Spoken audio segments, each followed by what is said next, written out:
Hi there, and welcome back. We're going to configure the world in terms of globalization. So in this first video, we're going to discuss what the term actually means. And we're going to look at the debate surrounding it. But before we do that, I want to read you an extract from a book by John Maynard Keynes called The Economics of the Peace. Now, Keynes was a member of the British delegation to the peace conference after the end of the First World War. He wrote a biting book on his experience there. But that's not why I want to read it. I want to read this particular element from it. You've got to remember, though, that Keynes is a very privileged man from a very privileged sector of society for an incredibly privileged nation. And he writes, "What an extraordinary episode in the economic progress of man that age was that came to an end in August 1914. Then he goes on, he describes what actually it was like. The inhabitants of London could order by telephone, sipping his morning tea in bed, I told you he was from a privileged class, the various products of the whole earth, in such quantity as he might see fit, and reasonably expect their early delivery upon his doorstep. He could, by the same moment, by the same means, my phone, adventure his wealth in the natural resources and new enterprises of any quarter of the world and share in its prospective fruits and advantages. He could secure forthwith, if he wished it, cheap and comfortable means of transit to any country or climate without passport or other formality, could dispatch his servant off to get the necessary money, and then proceed abroad to foreign quarters without knowledge of their religion, language or customs, the British never seem to change, bearing on him coined wealth upon his person, and he'd be very upset if anybody interfered. But," he writes, "most of all, he regarded this state of affairs as normal, certain and permanent, except in the direction of further improvement." And he says the internationalization of this world was nearly complete in practice. Now, that is Keynes's view of globalization on the eve of the First World War. If you search Google Scholar for the year 2013, only for that year, for books and articles with globalization in the title, spell it with a Z and an S, you'll get over 2,000 hits. Try it in Chinese, you'll get 1,600 options, 110 in French, 50 in German. But if we move back in time before Google was even invented, people like me had to search through published databases. My favourite then was the Journal of Economic Literature. It's now available electronically.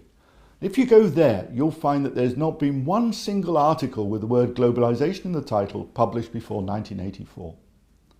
Now, globalization is a sort of term that everybody understands, but where no two people will agree on a definition. Is it a question of more international contacts or connections?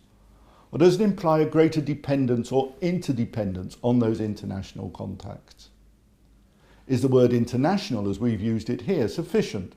Or should we distinguish between local and regional and the more truly global?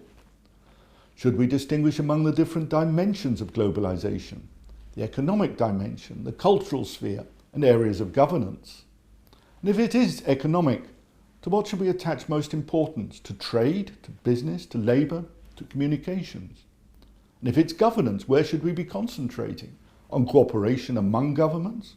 On the role of international bodies? Or on the influence of civic society and the NGOs?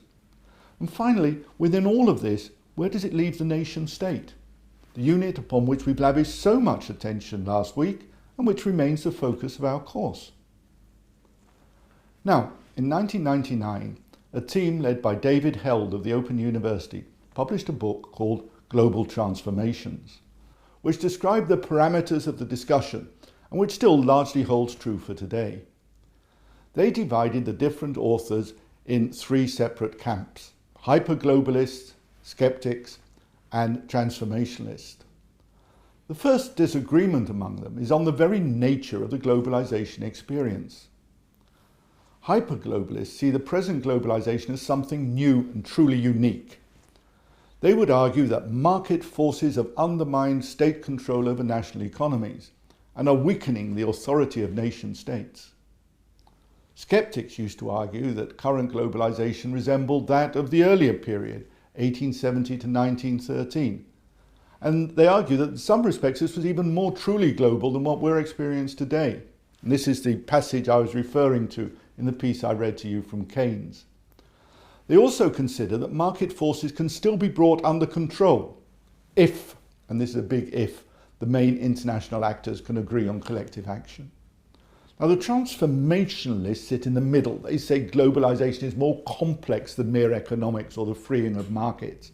It also involves sociological and cultural factors, and they refuse to commit on the direction of where it's heading or whether the process is reversible or not.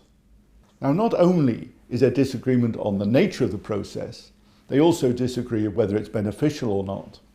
And at one extreme, again, you get the hyper-globalists.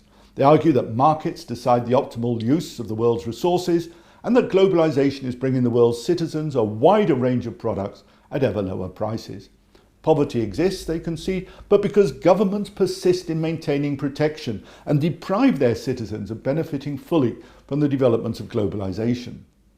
And with the market come the other benefits of Western civilization, such as democracy and human rights. The skeptics, on the other hand, argue the process has already gone too far. It's been driving down employment and wages in developed economies, and it penalizes the vulnerable in less developed countries. Far from enriching countries, the penetration of Western culture is homogenizing local cultures and aggravating the conditions for cultural conflict. Now, another source of disagreement is on the ability or even the desirability of nation states to do anything to change the course of events. Calls by skeptics for states to protect the vulnerable have to confront a reality that prospective legislation or higher welfare expenditure will lead to capital reallocating itself to states with lower standards and lower taxation, taking even more jobs and income with them. Hyper-globalists and others argue that the nation state is already being bypassed. The world economy is coalescing around production and service hubs or agglomerations, and these are already functioning independently of the states that are supposed to be controlling them. Transitionalists and some skeptics would respond that globalization is not making the state irrelevant, but it does place a new premium on what the state supplies in terms of public goods and good governance. Now let's try and pull all of this together. We've seen how difficult it is to define exactly what should be understood by globalization. And we've sketched the outlines of the debate over the nature of the process, the benefits it's supposed to confer, and the role, if any, for national governments. There are no unambiguous answers. What do I think? Well, you should never ask a historian to predict the future. But when the future becomes the past, a historian will explain why it was always inevitable. And with that thought, I'll leave you till the next video, where we'll explore globalization in the field of trade.